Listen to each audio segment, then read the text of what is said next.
Hello साथियों, आप सभी का स्वागत है आपके अपने YouTube चैनल साल्ट इंस्टीट्यूट में। आज हम जो वीडियो लेकर आए हैं वो आपके लिए बहुत ही महत्वपूर्ण होने जा रही है, क्योंकि हम ये जो वीडियो बना रहे हैं वो CCC की जो अगली परीक्षा अक्टूबर 4 से स्टार्ट होने वाली है, तो उसके संबंध में हमने ये वीडियो बनाई है। क्योंकि विगत महीनों में जो प्रश्न पूछे जा रहे हैं और लगातार हर महीने में वही प्रश्न रिपीट होते हैं, तो उन्हीं को लेकर हमने ये वीडियो बनाई है। आप बहुत ध्यान से देखिएगा और अभी तक चैनल को सब्सक्राइब नहीं किया है तो चैनल को ज़रूर सब्सक्राइब कर लें और बेल आइकन के ऑल पर ज़रूर क्लिक कर दें, ताकि जो भी हम नई वीडियो डालते हैं, जैसे 4 तारीख को जो परीक्षा होगी उस परीक्षा के फ़ौरन बाद हम वीडियो अपलोड करेंगे। उस दिन आए हुए प्रश्नों को लेकर हम वीडियो अपलोड करेंगे, तो आप बहुत ध्यान से देखिएगा और अपने दोस्तों को भी शेयर कर दें। तो चलिए पहला प्रश्न देख लेते हैं। पहला प्रश्न है, लिब्रे ऑफिस इम्प्रेस में कस्टम स्लाइड शो विकल्प से आप क्या कर सकते हैं। तो 4 ऑप्शन जो दिए गए हैं, तो उसमें से जो सही जवाब है वो है can show the selected slide, यानी लिब्रे ऑफिस इम्प्रेस में कस्टम स्लाइड शो विकल्प से हम सिलेक्टेड स्लाइड को शो करा सकते हैं। ठीक है, इसको हम मार्क कर लेंगे। अगला प्रश्न देख लेते हैं। अगला प्रश्न है, ASCII यानी ASCII और EBCDIC और यूनिकोड बाइनरी कोडिंग स्कीम है। तो इसका जो सही जवाब है वो है, ये ट्रू और फॉल्स में पूछा जा रहा है, तो इसका जो जवाब है वो है ट्रू, क्योंकि ये यूनिकोड जो और ASCII और EBCDIC हैं वो बाइनरी कोडिंग है। ठीक है, तो इसको हम मार्क कर लेते हैं ट्रू। अगला प्रश्न देख लेते हैं। अगला प्रश्न है, माइक्रो कंप्यूटर के सिस्टम में केंद्रीय संसाधन इकाई CPU या संसाधक यानी प्रोसेसर नामक सिंगल चिप पर शामिल रहते हैं। खाली स्थान, खाली जगह जो दी गई है, नामक सिंगल चिप पर शामिल रहते हैं। तो इसका जो सही जवाब है वो है C नंबर, माइक्रो प्रोसेसर। यानी माइक्रो कंप्यूटर सिस्टम में जो CPU होता है या प्रोसेसर होता है वो माइक्रो प्रोसेसर नामक सिंगल चिप पर उपस्थित रहते हैं, शामिल रहते हैं। ठीक है, तो इस अगला प्रश्न देख लेते हैं। अगला प्रश्न है, पैकेट स्विचिंग की किस विधि में प्रत्येक पैकेट सूचना के संप्रेषण के लिए नेटवर्क के माध्यम से विभिन्न संचार पत्र ले सकते हैं। तो देखिए, इसमें जो जवाब है वो है C number, user datagram protocol. यानी पैकेट स्विचिंग की जो विधि है UDP, तो उसके द्वारा पैकेट्स के रूप में सूचना का आदान प्रदान नेटवर्क के माध्यम से किया जा सकता है। ठीक है, अगला प्रश्न देख लेते हैं। अगला प्रश्न है, लिब्रे ऑफिस में टेक्स्ट अलाइनमेंट का ऑप्शन किस मेनू में पाया जाता है। टेक्स्ट अलाइनमेंट का ऑप्शन लिब्रे ऑफिस में, तो टेक्स्ट अलाइनमेंट का जो ऑप्शन पाया जाता है वो है फॉर्मेट मेनू में। ठीक है, यानी टेक्स्ट को, जो डाटा को फॉर्मेट करने के लिए मेनू जो सारे कमांड हैं वो हमें फॉर्मेट मेनू में ही देखने को मिलेंगे। ठीक है, अगला प्रश्न देख लेते हैं। अगला प्रश्न है, स्टोरेज उपकरण की क्षमता को साधारण रूप से बाइट्स में नापा जाता है। तो आपको पता ही होगा कि बिल्कुल बाइट्स में ही नापा जाता है, मेगाबाइट्स, गीगाबाइट्स, ठीक है, टेराबाइट्स।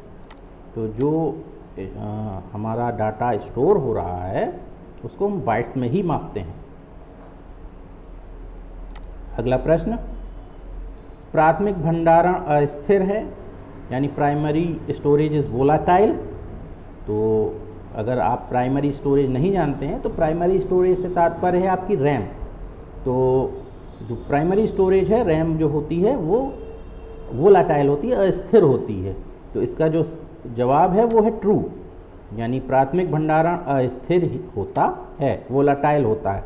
अब ध्यान कर लिए, अगर पूछा जाए, घुमा के प्रश्न भी पूछा जाता है कि रैम वोलाटाइल है या नॉन वोलाटाइल, तो आपको वोलाटाइल मेमोरी उसको बताना है, या फिर प्राइमरी मेमोरी के बारे में पूछा जाए, वोलाटाइल या नॉन वोलाटाइल, तो यहाँ पर आपको वोलाटाइल उसको बताना है। अगला प्रश्न देख लेते हैं। डिस्क पर स्थित ट्रैक बहुत सारे गोलाकार क्षेत्रों में से एक है जहां डेटा को मैग्नेटिकल तौर पर लिखा जाता है, ट्रू और फॉल्स?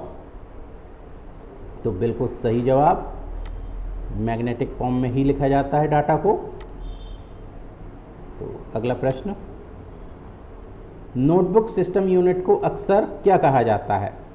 यानी आपने नाम सुना होगा नोटबुक। तो नोटबुक जो होता है वो हमारा लैपटॉप होता है, तो इसको हम मार्क कर लेते हैं, नोटबुक भी कहा जाता है इसे। अगला प्रश्न देख लेते हैं। अगला प्रश्न है, MAPI का फुल फॉर्म क्या है? MAPI, तो MAPI से तात्पर्य है मैसेजिंग एप्लीकेशन प्रोग्राम इंटरफेस। इसको अच्छी तरीके से याद कर लें आप, क्योंकि बार बार ये प्रश्न पूछा जा रहा है। अगला प्रश्न देख लेते हैं। अगला प्रश्न है, Ctrl+M से स्लाइड ओपन करते हैं, तो इसका जो जवाब है वो है फॉल्स। Ctrl+M से स्लाइड ओपन नहीं होती है। अगला प्रश्न देख लेते हैं। अगला प्रश्न है, बाइनरी नंबर सिस्टम में हर एक 0 और 1 को एक बिट कहा जाता है, तो इसका जो जवाब है वो है ट्रू। यानी 0 और 1 जो बाइनरी नंबर सिस्टम में होता है, तो उस 0 अथवा 1, 0 हो या 1 हो, तो उस 0 को या 1 को एक बिट कहा जाता है। ठीक है, तो ये ट्रू है। अगला प्रश्न, क्या कीबोर्ड और माउस को बिना तार के नहीं जोड़ सकते हैं? तो इसका जो जवाब है वो है फॉल्स। क्यों? क्योंकि आपको भी पता है कि कीबोर्ड और माउस आजकल वायरलेस उपलब्ध हैं, यानी बिना तार के उनको जोड़ा जा सकता है आपके सिस्टम में, आपके CPU से। तो इसलिए इसका जवाब फॉल्स है, क्योंकि नहीं जोड़ सकते हैं लिखा हुआ है, तो इसका जवाब फॉल्स। अगला प्रश्न, स्लाइड सॉर्टर व्यू का इस्तेमाल क्यों करते हैं? स्लाइड सॉर्टर व्यू, तो इसका जो जवाब है वो है उपरोक्त सभी, क्योंकि स्लाइड सॉर्टर व्यू सभी स्लाइड को एक साथ देखने के लिए होता है, सभी स्लाइड का प्रबंधन करने के लिए होता है, सभी स्लाइड को संगठित करने के लिए होता है। तो इसलिए इसका जो जवाब है वो है उपरोक्त सभी। अगला प्रश्न देख लेते हैं। अगला प्रश्न है, निम्न में तेज गति से डाटा भेजने वाला केबल कौन सा है? तो आपको भी जानकारी है अभी वर्तमान में कि सबसे तेज़ जो डाटा प्रवाहित होता है, डाटा का संचरण होता है, वो किस केबल में होता है? वो होता है ऑप्टिकल फाइबर। ऑप्टिकल फाइबर, ये हम मार्क कर लेते हैं। अगला प्रश्न, अकाउंट पेई चेक से पैसे कैसे ले सकते हैं? तो अकाउंट पेई चेक यदि आपके पास है, किसी ने आपको प्रदान किया है, दिया है पैसा देने के लिए, तो अकाउंट पे से अगर आप अकाउंट पे चेक से आप पैसा लेना चाहते हैं, तो आप अपने खाते में उसको लगाएं, तभी आप उससे पैसे प्राप्त कर सकते हैं। आपके खाते में पैसे आ जाएंगे, फिर पैसे आप विड्रॉ कर सकते हैं बैंक से या ATM के माध्यम से। अगला प्रश्न देख लेते हैं। माइक्रो प्रोसेसर चिप्स कितने प्रकार के होते हैं? तो माइक्रो प्रोसेसर चिप CISC भी होता है और RISC भी चिप्स होते हैं, तो इसलिए इसका सही जवाब C number A and B, इसको हम मार्क कर लेते हैं। अगला प्रश्न देखते हैं। अगला प्रश्न है, पावर पॉइंट फाइलों का एक्सटेंशन क्या होता है? तो पावर पॉइंट फाइल्स का एक्सटेंशन जो होता है वो होता है PPTX, .pptx। ठीक है, जो सेकेंडरी नेम एक्सटेंशन नेम होता है पावर पॉइंट में बनी हुई फाइल का, उसका एक्सटेंशन नेम .pptx होता है। अगला प्रश्न देख लेते हैं। अगला प्रश्न है, सिस्टम के सभी घटकों को जोड़ता है और इनपुट तथा आउटपुट के उपकरणों को सिस्टम की इकाई से संचार करने देता है। तो जो इसका सही जवाब है चारों में से, वो है सिस्टम बोर्ड, या हम उसे मदरबोर्ड भी कहते हैं। ठीक है, तो सिस्टम बोर्ड है जो सभी जो है कंपोनेंट्स को जोड़ता है और इनपुट और आउटपुट डिवाइसेस को भी जो है जोड़ने की परमिशन मिलती है और डाटा उसी के माध्यम से संचरित होता है। अगला प्रश्न फिर से पूछा जा रहा है, ASCII EBCDIC और यूनिकोड एप्लीकेशन सॉफ्टवेयर के उदाहरण हैं, तो फॉल्स, ये फॉल्स प्रश्न है। ठीक है, ये एप्लीकेशन सॉफ्टवेयर के उदाहरण नहीं हैं, ये बाइनरी कोड के एग्जाम्पल हैं, आपको पीछे ही बताया गया है। ठीक है, अगला प्रश्न, किस सिंबल का उपयोग फाइल के नाम में नहीं होता है? तो देखिए, जो फाइल नेम में स्टार का साइन नहीं लगा सकते हैं। ठीक है, बाकी हम साइन यूज़ कर सकते हैं, लेकिन हम स्टार का नाम जो है स्टार का यूज़ फाइल नेम में नहीं कर सकते हैं। अगला प्रश्न देख लेते हैं। अगला प्रश्न है, पारंपरिक फ्लॉपी डिस्क 1.44 MB और 3.5 इंच की डिस्क है, तो इसका जो जवाब है वो है ट्रू। जो नॉर्मल फ्लॉपी डिस्क है वो 1.44 MB की और 3.5 इंच की डिस्क होती है। अगला प्रश्न देख लेते हैं। अगला प्रश्न है, निम्नलिखित में से कौन मेमोरी की उच्चतम इकाई है? तो जो चारों जो है इकाई दिए हुए हैं मापने की, उनमें से बड़ी कौन सी मेमोरी की इकाई है? तो आपको पता भी होगा, वो है ए नंबर गीगाबाइट्स। ठीक है, अगला प्रश्न देख लेते हैं। अगला प्रश्न है, सेकेंडरी स्टोरेज गैर अस्थिर है यानी नॉन वोलाटाइल है? तो आप पीछे पढ़ के आए हैं कि जो प्राइमरी मेमोरी है वो वोलाटाइल होती है। ठीक है, यानी अस्थिर होती है, और यहाँ पूछ रहा है कि सेकेंडरी मेमोरी नॉन वोलाटाइल है, तो बिल्कुल सही जवाब है, क्योंकि वो परमानेंट मेमोरी होती है। गैर अस्थिर से मतलब है परमानेंट मेमोरी होती है, उसमें जो हम डाटा स्टोर कराते हैं जब तक डिलीट नहीं किया जाए या वो ख़राब ना हो जाए तब तक डाटा सुरक्षित बना रहता है। ठीक है, लाइट जाने का इस पर कोई असर नहीं होता है या सिस्टम बंद होने का इस पर कोई असर नहीं होता है। प्राइमरी मेमोरी में क्या होता है कि लाइट चली जाए, सिस्टम बंद हो जाए या हम सिस्टम शट डाउन कर दें, तो जो उसमें डाटा स्टोर हुआ है वो इरेज हो जाता है। ठीक है, जब आप सिस्टम ऑन करेंगे फिर जो जो आप काम करेंगे वो स्टोर होता जाएगा। तो लेकिन सेकेंडरी स्टोरेज में जो डाटा आप स्टोर स्वयं से कराते हैं वो परमानेंट स्टोर होता है, यानी वो नॉन वोलाटाइल मेमोरी होती है। तो दोनों को आप बहुत ध्यान से समझ लिए, ये बहुत बार प्रश्न आता है, घुमा के पूछा जाता है। प्राइमरी मेमोरी वोलाटाइल है यानी अस्थिर है, और सेकेंडरी मेमोरी गैर अस्थिर है यानी नॉन वोलाटाइल है। ठीक है, अगला प्रश्न देख लेते हैं। अगला प्रश्न है, इंस्टेंट मैसेजिंग के लिए किस सर्वर का प्रयोग होता है? तो इंस्टेंट मैसेजिंग के लिए या मैसेजिंग के लिए चैट सर्वर का यूज़ होता है। ठीक है, इसको हम मार्क कर लेते हैं। अगला प्रश्न देखते हैं। अगला प्रश्न है, PSTN का फुल फॉर्म क्या है? PSTN तो PSTN का फुल फॉर्म है public switched telephone network. PSTN, इसका फुल फॉर्म आप याद कर लें, प्रश्नों जो पिछले माह एग्ज़ाम हुए हैं उनमें पूछे गए हैं ये प्रश्न, तो इसलिए आप जो हम शॉर्ट फॉर्म दे रहे हैं आप उसका फुल फॉर्म आप बहुत अच्छी तरीके से याद कर लें। ठीक है, अगला प्रश्न देख लेते हैं। अगला प्रश्न है, उच्च क्षमता वाली डिस्क को फ्लॉपी डिस्क कार्टेज के रूप में भी जाना जाता है, जो तेज़ी से पारंपरिक फ्लॉपी डिस्क की जगह ले रही है।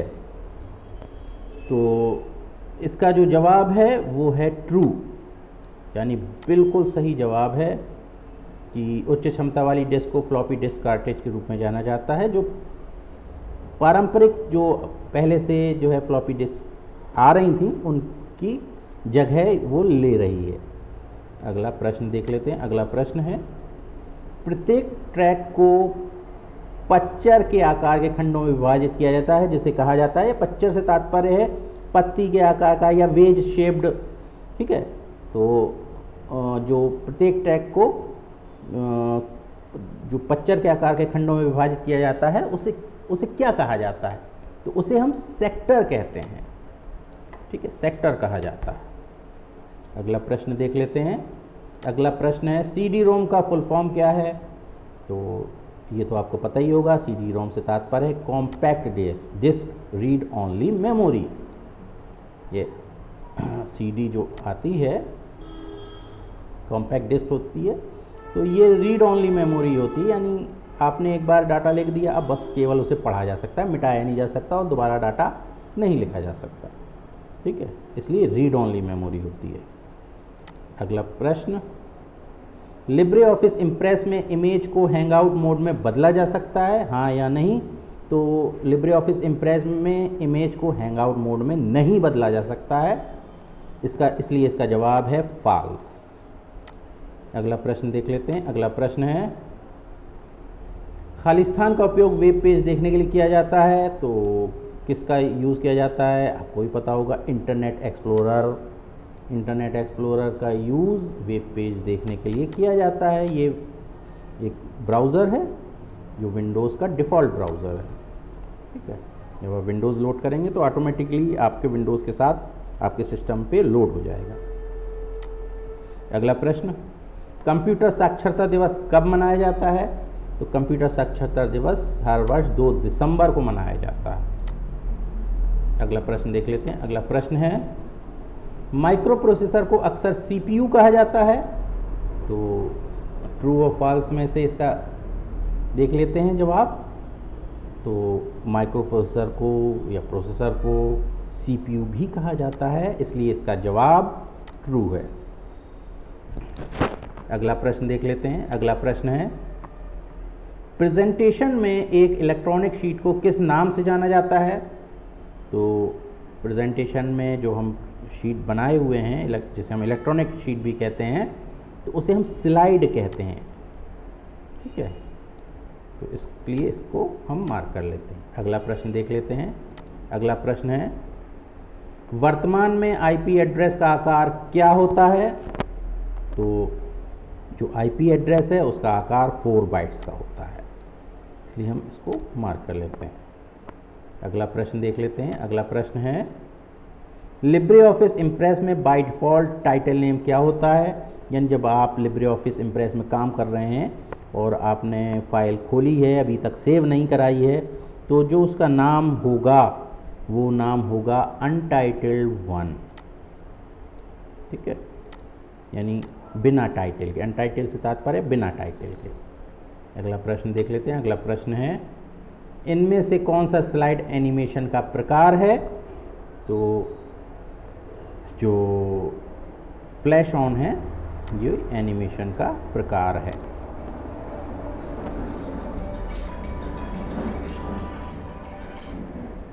अगला प्रश्न देख लेते हैं। अगला प्रश्न है, निम्नलिखित में से कौन से घटक को डेटा संग्रह करने में प्रयोग किया जाता है? तो इसका जो जवाब है वो है मेमोरी। डाटा संग्रह करने के लिए मेमोरी का यूज़ किया जाता है। अगला प्रश्न देख लेते हैं। अगला प्रश्न है, फ्लैश रैम में संग्रह की गई डाटा कंप्यूटर के लिए पावर स्विच ऑफ करने पर भी मिट नहीं जाती है? तो बिल्कुल सही जवाब, यानी फ्लैश रैम में यदि डाटा स्टोर किया है और कंप्यूटर स्विच ऑफ कर दिया गया है तो डाटा इससे मिटता नहीं है। अगला प्रश्न देख लेते हैं। अगला प्रश्न है, लिब्रे ऑफिस इम्प्रेस में कितने मेन्यू होते हैं? तो लिब्रे ऑफिस में 10 मेन्यू होते हैं, इसको हम मार्क कर लेते हैं। अगला प्रश्न देखते हैं। अगला प्रश्न है, क्या हार्ड डिस्क को सेकेंडरी मेमोरी भी कहते हैं? तो इसका जो जवाब है वो है ट्रू, हार्ड डिस्क को सेकेंडरी मेमोरी भी कहते हैं, ठीक है। अगला प्रश्न देखते हैं। अगला प्रश्न है, लिब्रे ऑफिस इम्प्रेस में मास्टर स्लाइड का विकल्प किस मेनू में होता है? तो लिब्रे ऑफिस इम्प्रेस में मास्टर स्लाइड का जो विकल्प होता है वो व्यू मेनू में होता है। व्यू मेनू के द्वारा हम मास्टर स्लाइड का ऑप्शन चुन सकते हैं।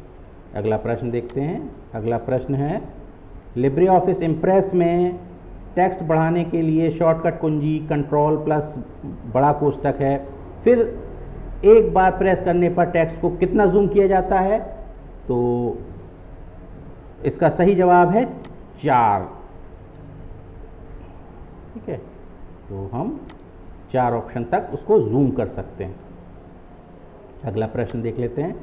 अगला प्रश्न है कंप्यूटर में प्रयुक्त आईसी चिप किसका बना होता है? तो आपको पता ही होगा, जो आईसी होती है वो सिलिकॉन से बनी होती है, तो इसको हम मार्क कर लेते हैं। अगला प्रश्न देख लेते हैं। अगला प्रश्न है वेब की दुनिया में एक साइट से दूसरी साइट पर जाने की प्रक्रिया को कहते हैं?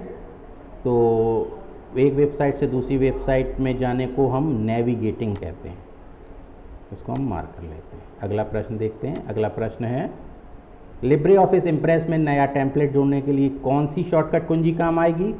तो नया टेम्पलेट अगर हमें जोड़ना है तो उसके लिए शॉर्टकट कुंजी जो है वो है control plus shift plus N.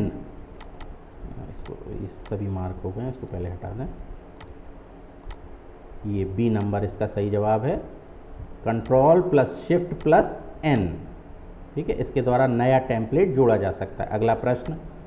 अगला प्रश्न है MBCS का फुल फॉर्म क्या है? ये भी फुल फॉर्म आप बहुत अच्छी तरह देख लें। तो इसका जो सही जवाब है वो है multi byte character set, MBCS। ठीक है, अगला प्रश्न कंपाइलर्स और इंटरप्रेटर्स स्वयं क्या हैं? तो कंपाइलर और इंटरप्रेटर जो अनुवाद के लिए यूज़ किए जाते हैं वो स्वयं एक प्रोग्राम हैं जिनका यूज़ आप जो प्रोग्राम डेवलप करते हैं उनको अनुवादित करने के लिए किया जाता है। तो कंपाइलर्स और इंटरप्रेटर स्वयं एक प्रोग्राम है। अगला प्रश्न देख लेते हैं। अगला प्रश्न है लाइनेक्स एक कमांड लाइन एप्लीकेशन सिस्टम है? तो इसका जो जवाब है वो है फॉल्स, क्योंकि कमांड लाइन के साथ साथ ये ग्राफिकल भी है। ठीक है, तो इसलिए इसका जवाब फॉल्स है। अगला प्रश्न नई वर्कशीट बनाने की शॉर्टकट कुंजी क्या है? तो नई वर्कशीट यदि हम बनाना चाहते हैं तो उसके लिए शॉर्टकट कुंजी है shift plus alt plus F1। ये नई वर्कशीट बनाने की शॉर्टकट कुंजी है, इसको हम मार्क कर लेते हैं। तो ये थे बहुत ही महत्वपूर्ण 50 प्रश्न जिनको आप बहुत ध्यान से देखिए। ये विगत जो महीनों में एग्ज़ाम हुए हैं CCC के, उसमें ये पूछे गए हैं, इसलिए आप इन्हें बहुत ध्यान से देखिएगा। और वीडियो पसंद आई हो तो लाइक करके अपने दोस्तों को ज़रूर शेयर कर दें। तो इसी तरीके से बने रहिए हमारे साथ। तब तक के लिए जय हिंद।